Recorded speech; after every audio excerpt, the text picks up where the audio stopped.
Many are going toward earthly things.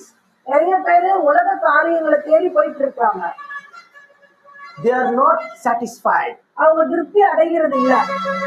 Even though they are trying, அவங்க முயற்சி செய்தா கூட, even though they are receiving, அவங்க அடைந்தால் கூட, they are not able to enjoy the things they received. அவங்க எதை பெற்றுக்கொண்டாங்களோ அதுல அவங்களால திருப்தி அடைய முடியல, சந்தோஷம் அடைய முடியல. So that அதனால்தான் God came in man's image as Jesus. அதனால்தான் தேவன் இயேசுவா இறங்கி மனுஷ ரூபத்துல உலகத்துக்கு வந்தார். He says here, அவர் இங்க சொல்லுகிறார்,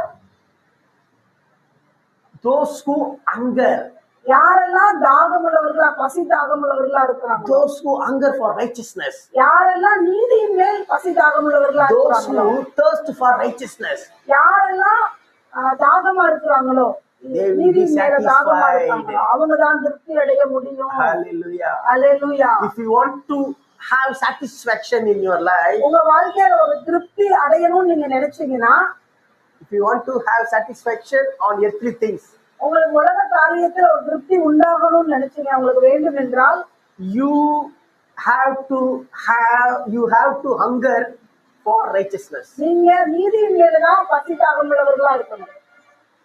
If anyone hungers for righteousness, யார் ஒருத்தர் நீதியின் மேல தாகமுள்ளவர்களா இருக்கிறாங்களோ, surely and surely நிச்சயமா he or she will be satisfied.